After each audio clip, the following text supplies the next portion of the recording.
So leadership and social capital. The leadership,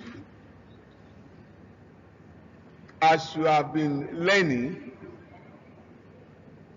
is very, very important in your career. Whatever the course you have chosen or the discipline you have decided to choose for yourself. And you need to understand the fact that leadership is key. Leadership is very, very important. Leadership is essential and is used within the social structure. And here we are going to look at the following. We are going to look at what is capital, what is social capital,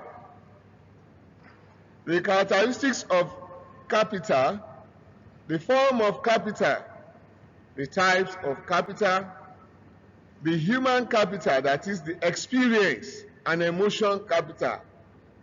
And we are also going to look at leadership and where capital is hiding in the community or within the social environment.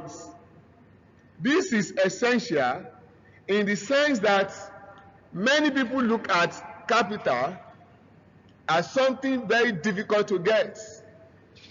And many people look at capital in terms of money, in terms of the cash you are able to get. But when you look at capital, we are not looking at cash alone. We are looking at other aspects of capital that you can use to build a company, that you can use as an economic cash or economic means of making livelihood. Now, according to Oxford American Dictionary, it says that capital is wealth in form of money or other assets and a valuable sources of a particular kind. Capital as a wealth in the form of money.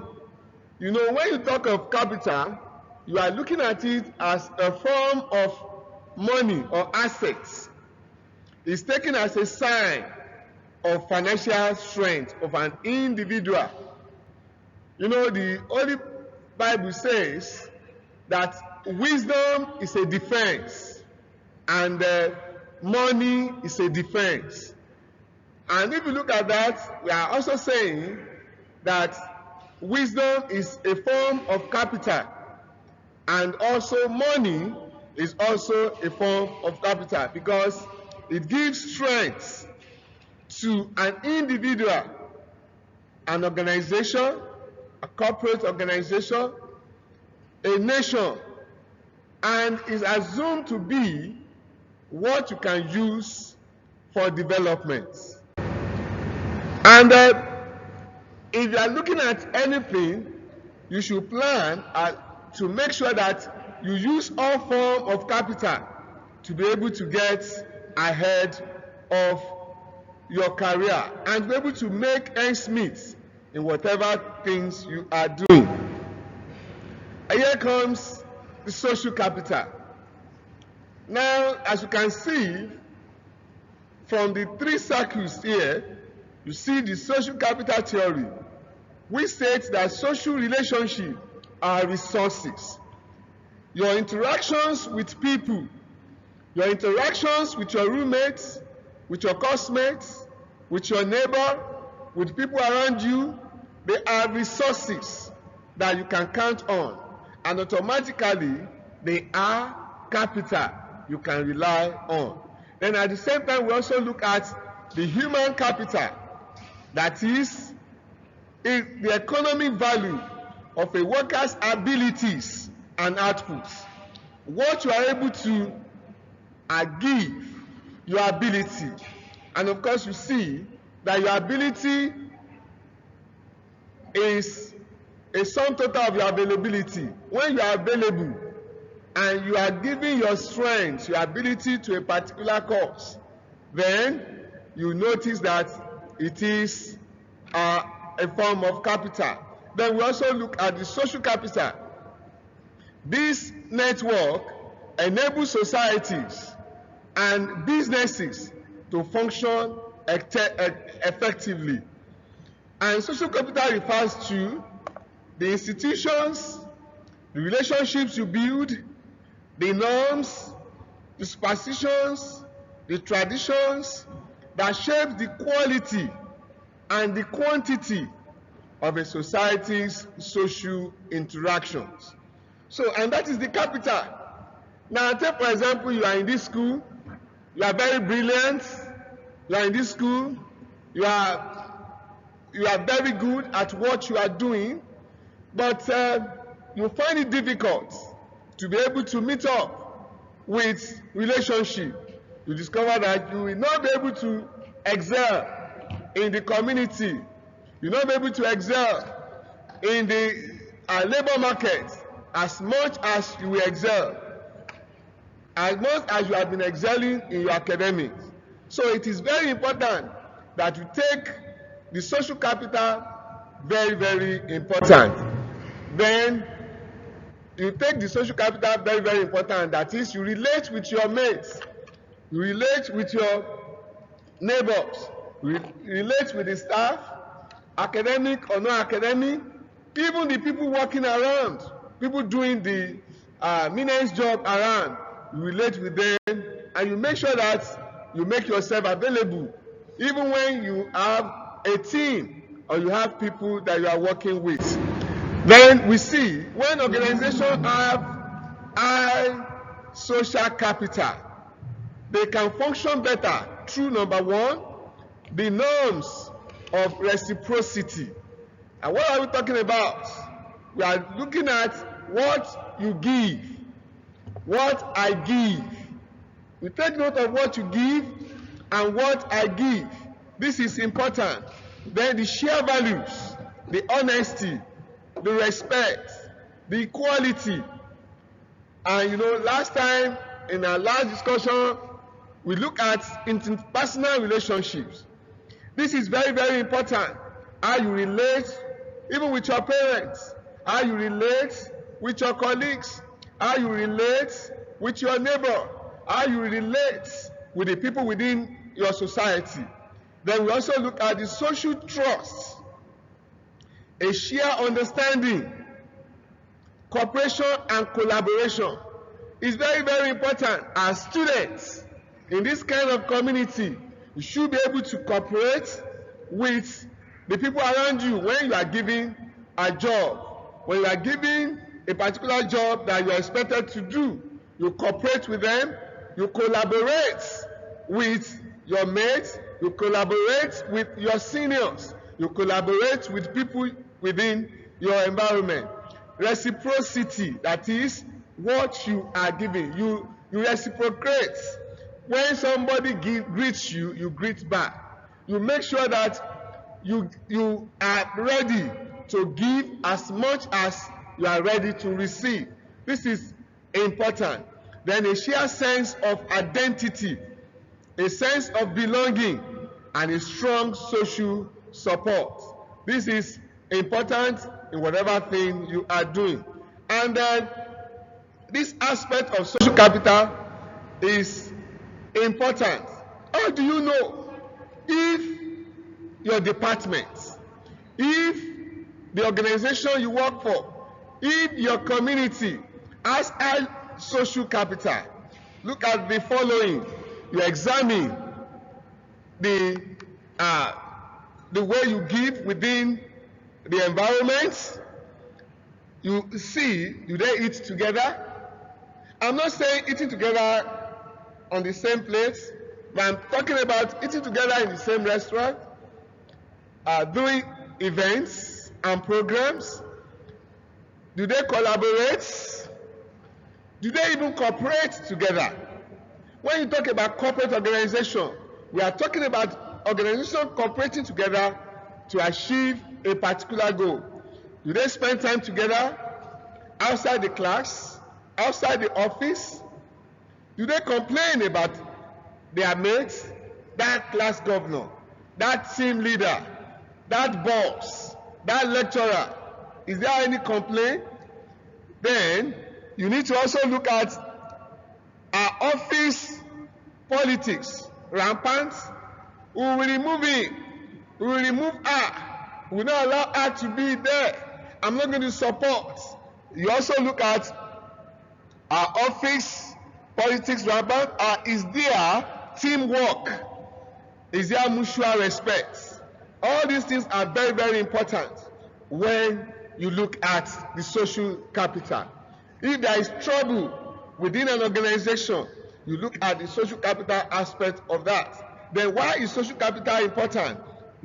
It helps companies, organizations, departments, units achieve goals. When you have a very strong social capital, you achieve goals.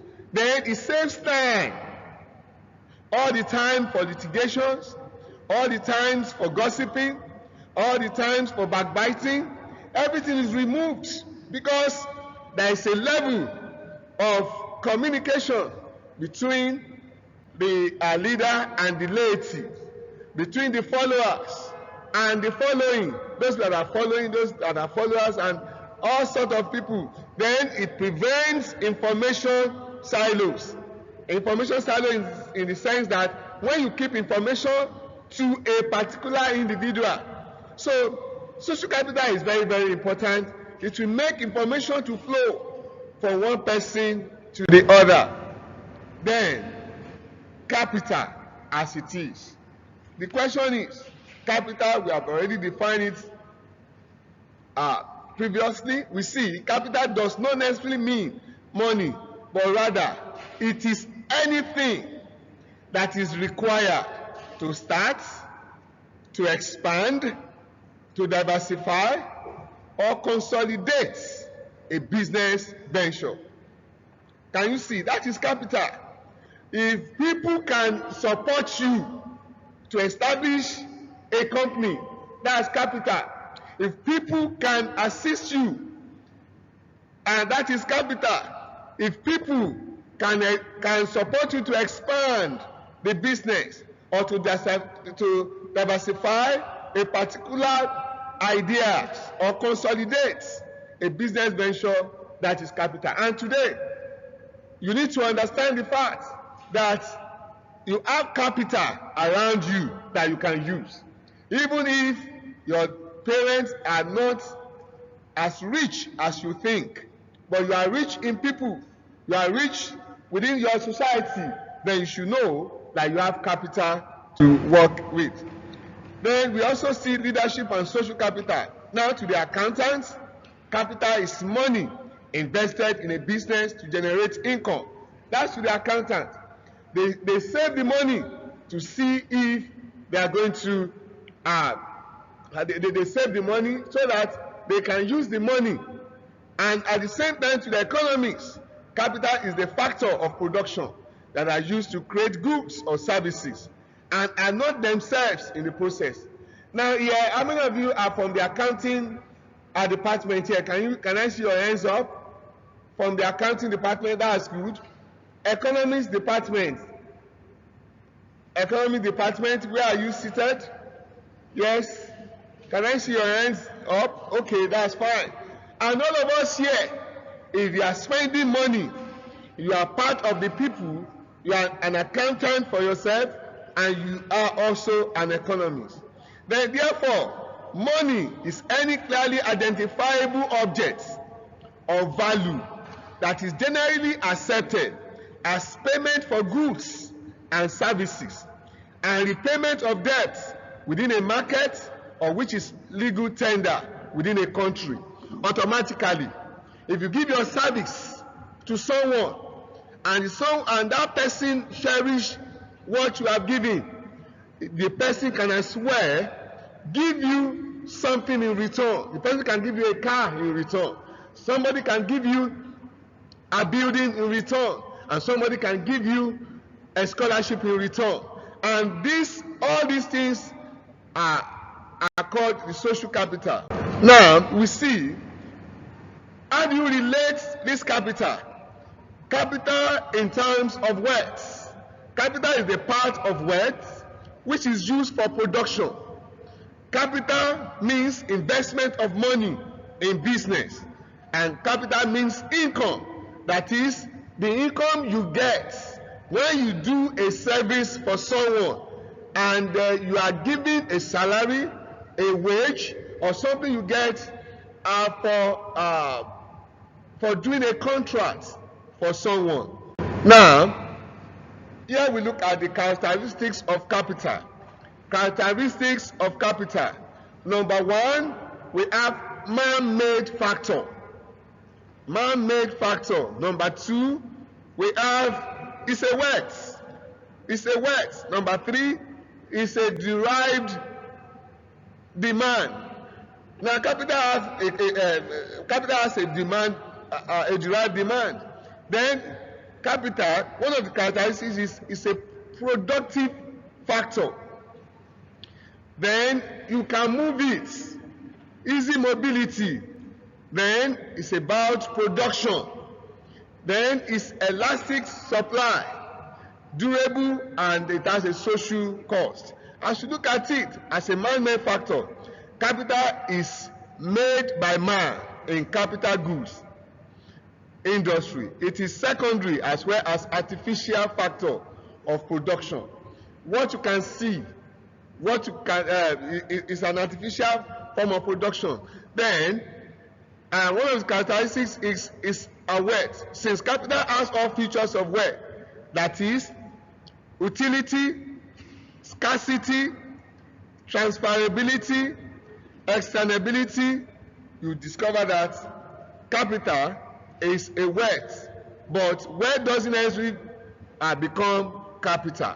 So it's a derived demand. Capital has a derived demand to produce finished goods which have a direct demand. Demand for new cotton is derived from demand for cotton clothes. Demand for education, you can derive something from the capital. Productive factor. Capital helps in increasing level of productivity and speed of production. For example, you want people to move these chairs away from here.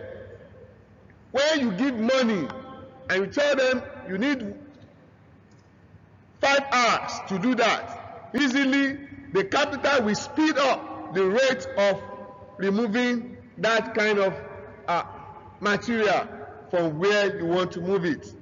And if you want to eat and you want somebody to supply you the food here right now, it's a matter of giving a call. The moment you give the call and you tell the person in the next 15 minutes, I need so and so from certain eatery or restaurant, then you'll be able to get that with your capital, and which is money. Easy mobility. Movement of capital from one place to another is easily possible. You can move capital from here, you can move it to another place. And idea is also part of capital, which you can move to get your money. About production, capital goods does not satisfy our wants directly, but resources should be diverted toward production. So when you have capital, you must use it to produce something before you can say, yes, this is what I'm using. Elastic supply. Capital supply can be increased, but it's a long-term process. You can increase the capital over a period of time. Durable. Capital is not perishable like labor. It has a long life subject to periodical depreciation. Then social cost. When resources are used for production, for producing capital goods, then through interaction, it becomes a social cost. Now, you need to understand the fact that capital is everywhere and you can have access to it. And that's why we have to bring it into this leadership course, because we have been talking about other things, interpersonal relationship, style of leadership and all that. And where there is no capital and you are a leader, you don't know how to get capital to carry out projects, you discover that you will not be able to make it, in the sense that capital is needed for you to excel in whatever area you find yourself. Then we see the forms of capital: fixed capital, working capital, circulating capital, sunk capital, floating capital, and money that all of us we are used to. Now we see fixed capital. It refers to durable capital goods which are used in production again and again till they wear out. For example, what are the fixed capital? Where you are seated, the building is a fixed capital. The chairs is a fixed capital. Most of the things that we see here are fixed capital. It's been here for over a year. It will continue to be here as a fixed capital. Being a fixed capital is a form of capital. We also look at working capital. Variable capital is referred to the single-use produced goods like raw material. They are used directly and only once in production. That is the money you use to transfer a particular goods to another place. Now, the moment you use it, that's the end. Now, when you are using a data and you pay, the moment you use the data, that's the end. And apart from that, we have the working capital, the money you are using constantly, the money you are using on a regular basis, the money you are using for buying and selling, that one is working capital. Circulating capital is referred to the money, capital used in purchasing raw material. The money used in purchasing is that circulating capital. What of sunk capital? Capital goods which have only a specific use in producing a particular commodity are called sunk capital. For example, a textile company, weaving machine, the printing machine too. You know, we have the printing press, the laundry machine. Most of the equipment that we use, look at the hospital, what they use permanently and is already erected and glued to the ground or attached to a particular place permanently is called sunk capital. We also have floating capital, that is capital goods which are capable of having some alternative uses are called floating capital. For example, electricity, fuel, transport vehicles are floating capital. Then we also have money as capital. All of us here, we have cash. We have the cash. We also have the money we have saved in our accounts. These are forms of capital. Then it is very, very important that you understand the types, the characteristics, and the form of capital, so that you will know where to look for it and how to get it and what to do with it. Now, the other forms of capital, we see the real capital will refer to the capital goods other than money, such as machinery, factory building, semi-finished goods, raw material, transport equipment. We also have private, all the physical assets other than land, as well as investment, which bring income to an individual, are called private capital. Then we have the social capital, all the assets owned by a community as a whole in the form of non-commercial assets are called social capital, like roads, public parks, hospitals, even schools are part of social capital. We also have national capital, owned by the whole nation. It's called national capital. It comprises private as well as public capital. For example, someone rightly said that you cannot be richer than the sovereign. That is, you cannot be richer than the country where you belong. So your property, your knowledge, everything you have, with what the government maybe has produced for humankind, they are part of the capital. Then we also look at international assets owned by international organizations like World Trade Organization, the World Bank, and all those places, the UN, all those places that have been formed for the purpose of helping the people. They are part of capital. Then, types of social capital. What are types of social capital? Number one is idea. Another one is integrity. Another one is experience. Then we have the spiritual capital. We have the emotional capital. We have the human capital. We have the relationship capital. We have the physical capital, that is your health. If you are sick right now, you may not be able to come here. But because you are not sick, that's why you are here. So being able to move around is a form of capital. Then we also have the financial capital, that is the money. Then we have information capital. If you have knowledge about something, that's a capital. Now when we talk about idea, now the Coca-Cola, someone gave the idea of bottling to them, and the person had to sit down with some people to say, yes, I'm going to give you the idea to sell these products anywhere in the nation. Because when Coca-Cola came up, when they first produced it, they were selling it through a vending machine, the particular fountain. So you go there to buy the Coca-Cola. But the person came around and said, yes, I have a very beautiful idea. I want to give it to you. Just come, and this is what I'm giving. Put it in bottle. And the person asked for just 1% of the profit. Till tomorrow, I want to believe that the person is still earning the 1% from the profit. And at the same time, as you are seated, look around. Make sure you open your eyes wide to make sure you give an idea or ideas that will change a particular organization or industry. And when you give this idea, it's a form of capital that is needed. Integrity. When you say it, you meet it. That's capital. Then experience over time is also capital. Your spiritual capital, your character, your moral character, the conviction you have to behave normally through the help of God, through the grace of God, is capital. You see some people stealing. You see some people doing dirty things, committing atrocity, messing around with boys and girls around. Is because they lack the spiritual capital. And the moment you have that low self-esteem, that is true lack of spiritual capital, then you begin to lose a lot of things. Your brain will stop working the way it's supposed to work because you are committing sin. And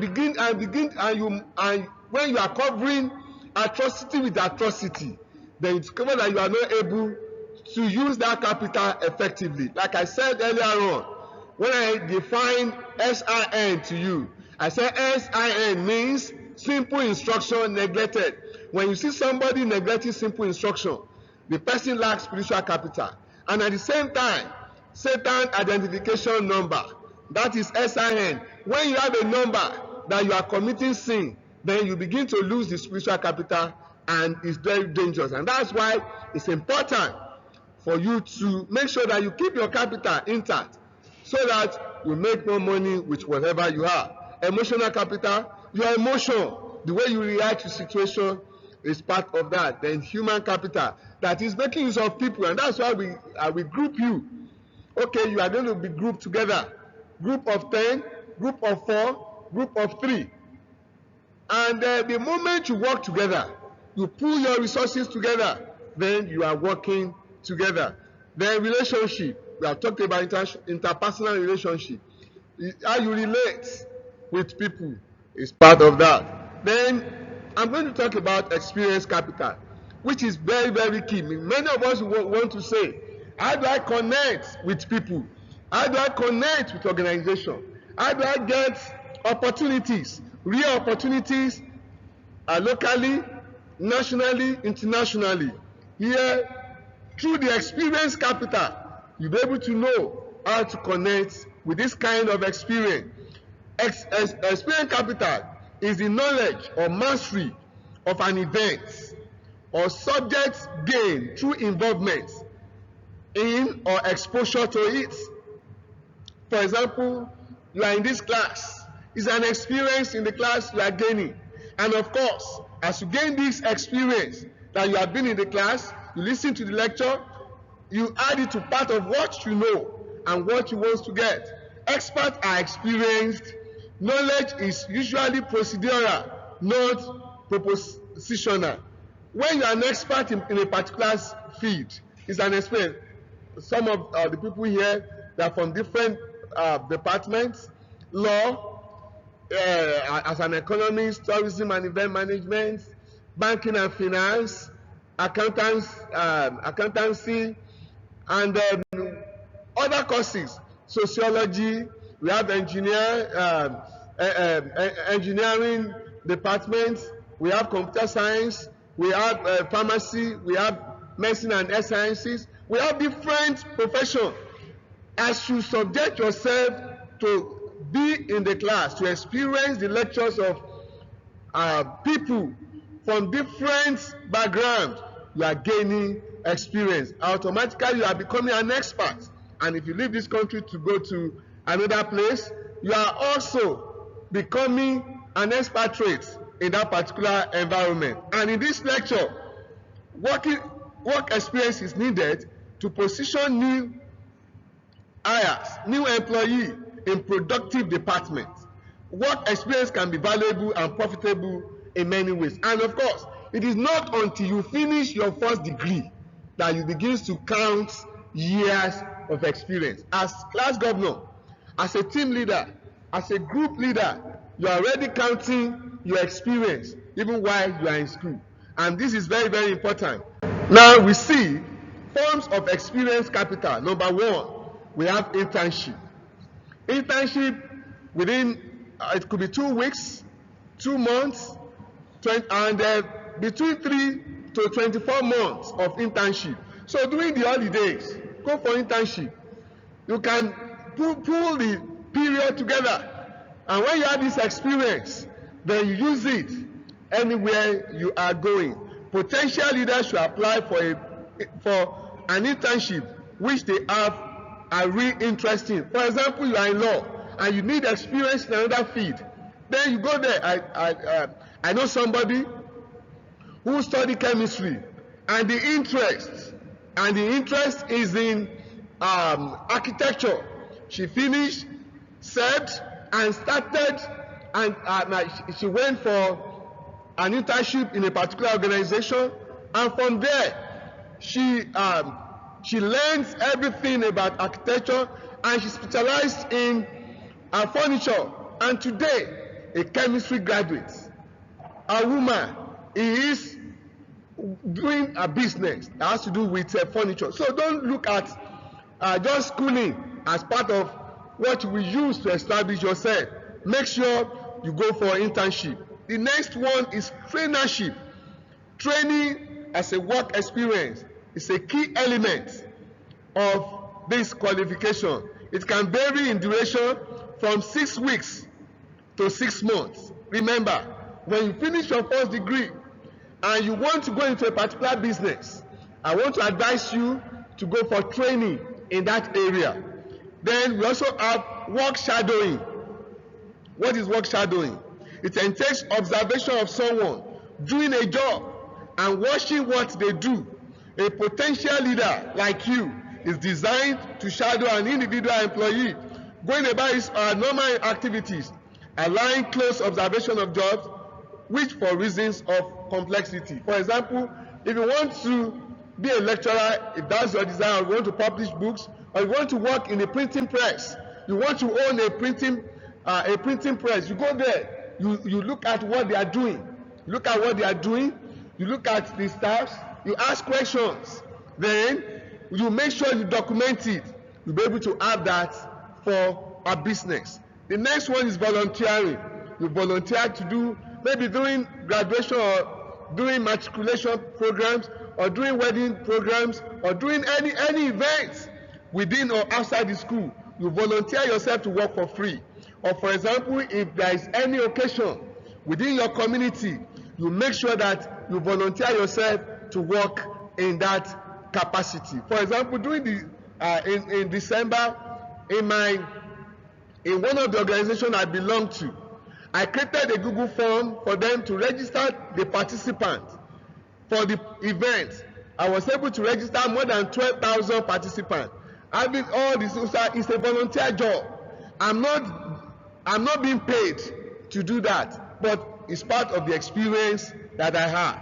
Volunteering is a very worthwhile option, as this experience you can get while contributing to a worthy cause. And like charity, employees look favorably on volunteering and doing a charity work, which is very, very important. Then we also have Saturday jobs. And of course, today, you can do jobs online. You can do jobs online. You can volunteer to do anything for people online. Then another aspect of experience is placements. We have sandwich placements. We have summer placements. We have professional placements. We have work-linked projects or life projects. We have, before we look at that, let's just talk about this placement. Sandwich placement is between 40 to 48 weeks, not up to a year. I think about 9 months. In a course-related employment, we also have summer placement, typically 8 to 12 weeks. In a course-related employment, may be paid or unpaid. That's summer placement. Professional placement to develop competency in course-related field may be in short blocks as they release or another arrangement. As you are going home after your first semester exam, you may decide to go for professional placement in a chamber, in a company, in an organization to be able to learn that.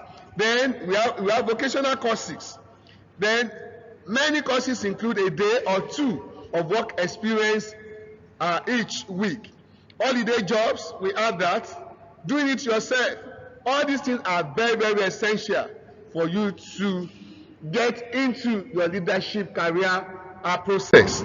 Now, at this junction, you need to understand now that when you look at the social capital, we're actually looking at what will make you to develop to develop your leadership skill, and at the same time, what will make you to excel in your leadership position, which is very, very essential. Now, you want to ask the question: if we have been talking about capital, where can we get this capital? Where can you make money? You are a student. You can still make money. You can get capital as long as you are a student. Now, number one, money hide in people. We have about 8,005 students in this school, about 10,000 people community. There's money. Take for example, if each person, please, I want somebody to do the calculation for me. If each person spend an average of 1,000 naira per day, I'm not talking about 2,000 or 3,000. If you spend 1,000 naira per day, and for 10,000 people, what's the total amount? What's the total amount? 10 million naira. Now, 10 million naira times 365 days in a year. Who can give me the amount? 10 million times 365 days. Yes. Yes, I want somebody to give me. Yes. What's the amount? I'm going to call anybody here to give me the amount. What is the amount? Yes. What is it? I want somebody to raise up your hand and tell me. Please, what is the amount? 3 point what? I said 365 times 10 million. 365 times 10 million is what? Yes, who is raising up? We don't have anybody who knows maths here. Yes. 3.65 trillion. Yes, any contrary answer? And you can see, that's the money that people, yes,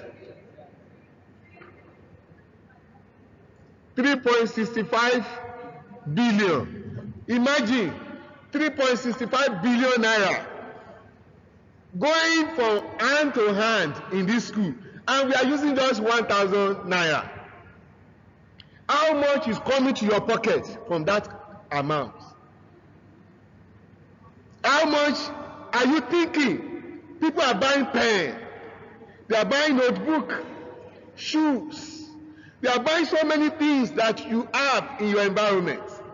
If about 3.65 billion naira is going from one hand to the other, how much is your own out of it? And that's where money is hiding in people. And you need to look at people. When you have people around you, you have community around you, then you are talking about money, you are talking about capital with them. Another thing is this: money hiding problems. Money hiding problems. Now, if you don't have money in your pockets and you just wake up just in a new day, what you just need to do is to listen to people, listen to their problems, go around, listen to what is affecting people naturally. You read newspaper, online, or whatever, online news and all that, you listen to news, and when you hear people telling you their problems, then you look at yourself if you can solve that problem. If you can solve the problem, you place an amount on the problem you want to solve, and you tell them, I'm going to solve this problem when you give me this. Then say, okay, I'm willing to pay this, and from there you are able to make your money. Money is in problem. Every problem you see is money in disguise. Instead of complaining, start thinking of how you can provide solutions to the problems around you. A student, undergraduates from a particular private school is organizing transportation for students in other private schools. Nobody stops the person, and is making a lot of money. You have ideas, you have problems you can solve. You have problems you can solve here. We have problem solver in this particular place. You can decide to start now and start solving the problem, start making your money. A particular medical student, when they move to the other side, to the teaching hospital, he discovered that the food they were serving is not, and that place has a kind of they are free. According to the person, established a cafeteria that will give a special food to the people. You have the ideas. Problems, you look at problems, then you solve it. The next one is product and services. You are all aware of products, buying and selling. It's rendering a service or selling a product. Then potential, gift, and talent. Let me tell you something. All of us, everyone here, you are born into the world to solve a problem. You are born into the world to solve a problem. And as you are in this world, you have a talent, you have gift, you have talent. That gift you have, there is a money that we have money attached to the gift.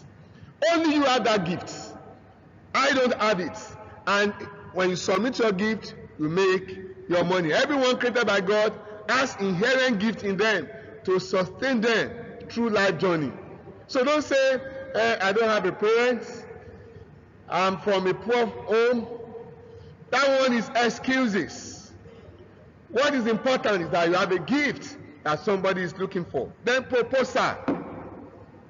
Many of you don't know the reason why we ask you to write term papers. You don't know the reason why we ask you to write, we give you assignments.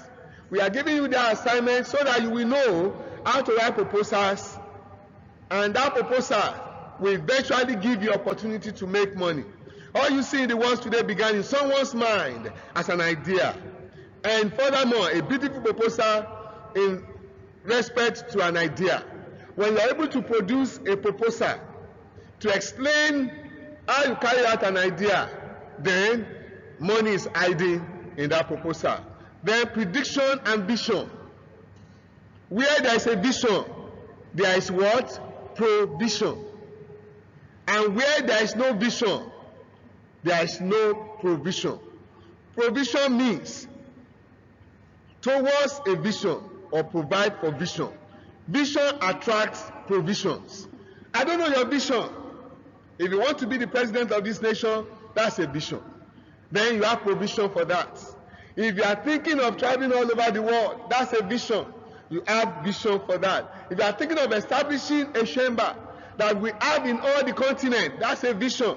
Then you have provision for it.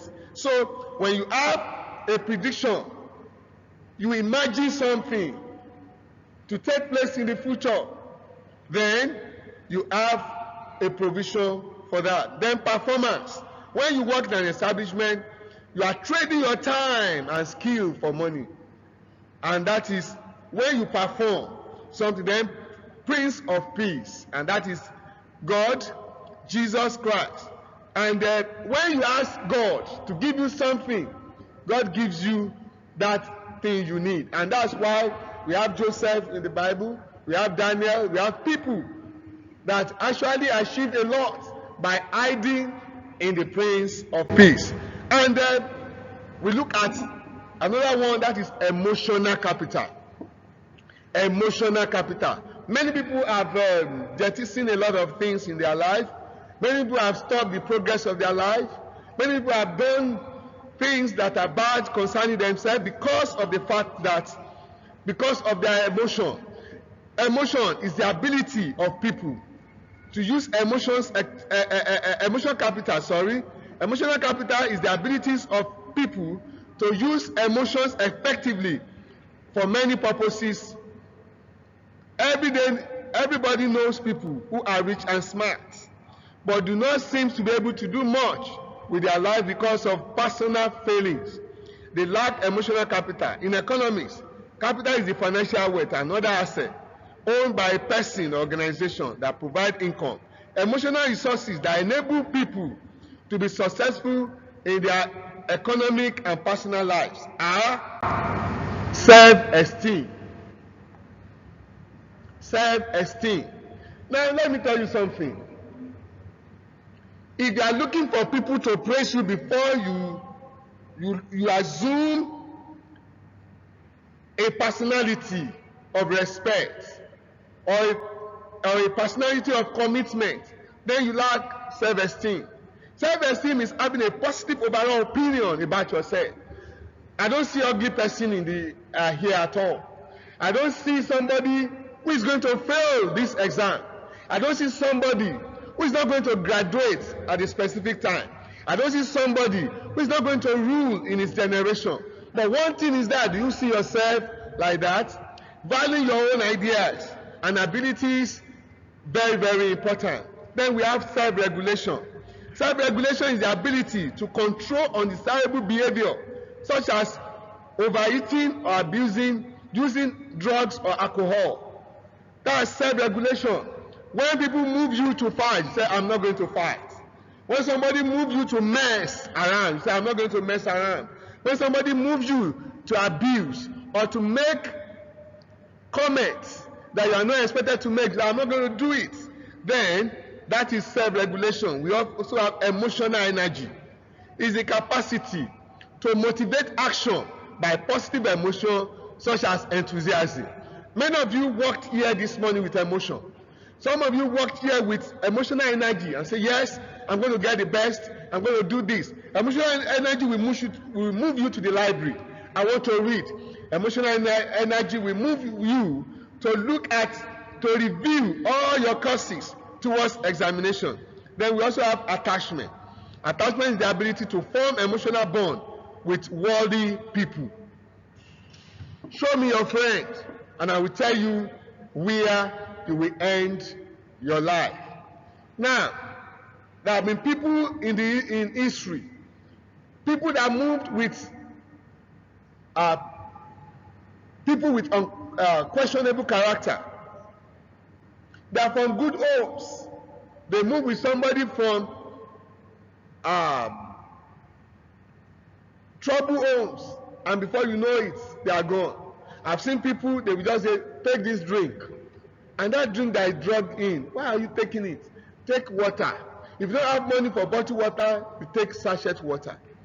If you don't have money for sachet water, you take tap water. Not that you now take bottled drink and they now gather you together and say, let's go and test them. If you are taking water, they will see water in your blood. But if you are taking drug, they will see drug in your hand. You become problematic to yourself and to the society. So attachment is important. And that's why if you are choosing your group, choose people that you can relate with. Choose people that can help you.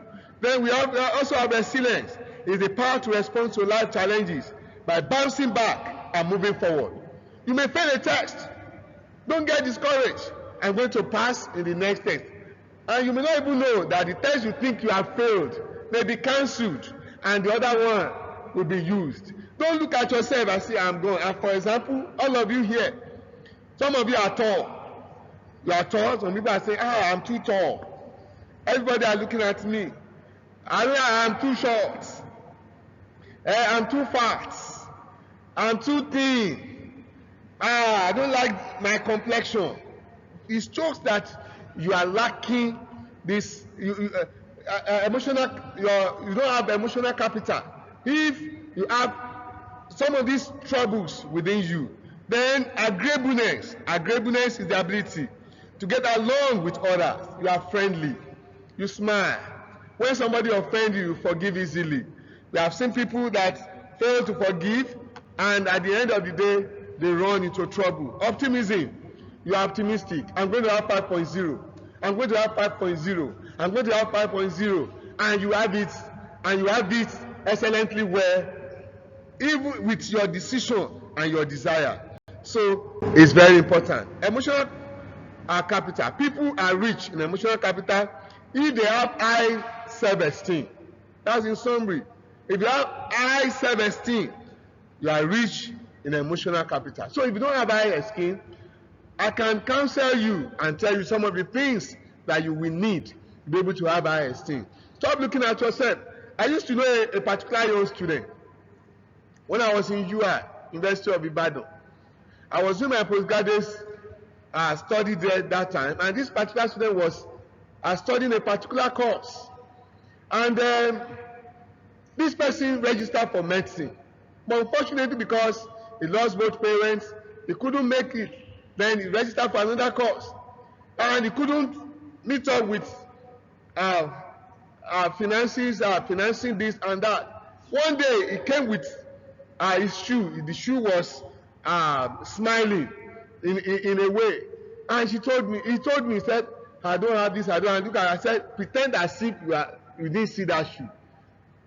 Pretend as if you are not seeing that. Some people's clothes, maybe accidentally, that's the only clothes they have.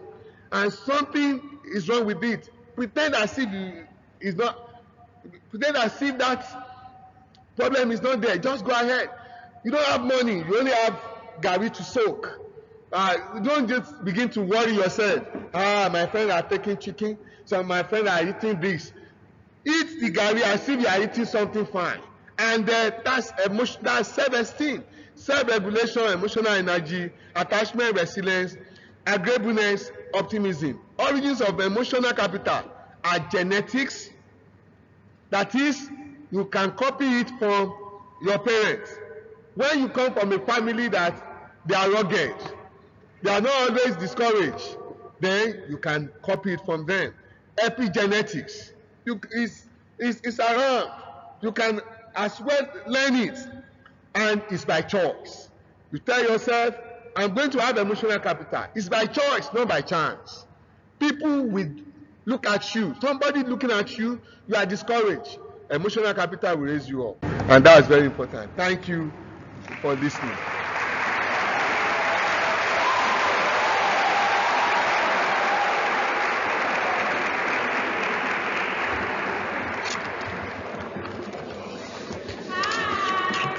Now, thank you very much for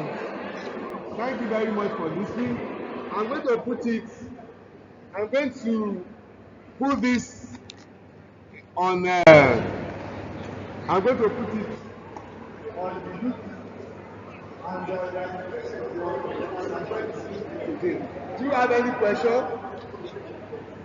Do you have any question?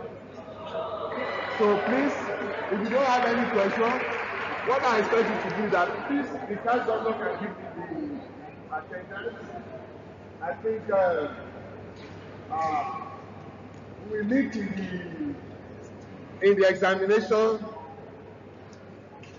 We meet in the examination hall, and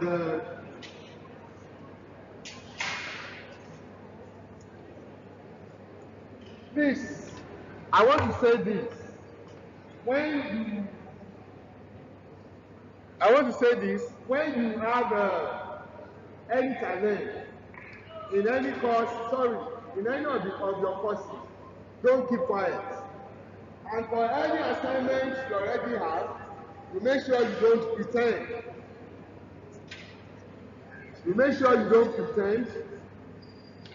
And I'm going to do something for you. This is the class. I'm already doing a short video of you. If you don't see yourself, it means that you did not come for today. I'm very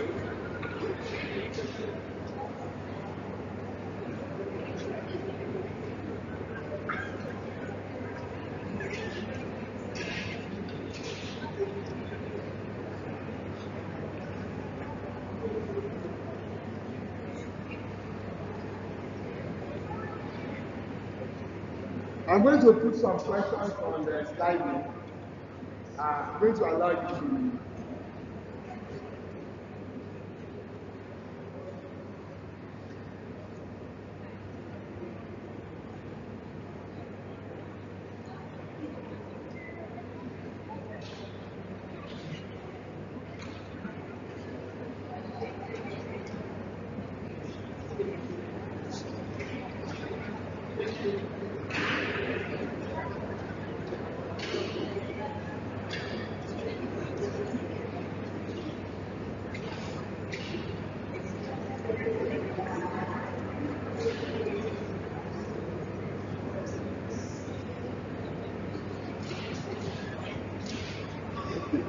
Guys don't know.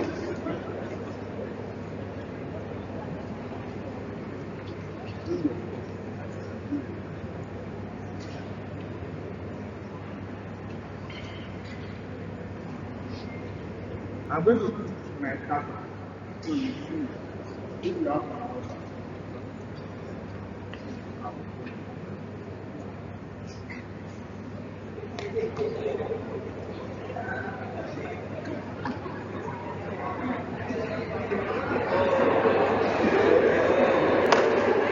That's good.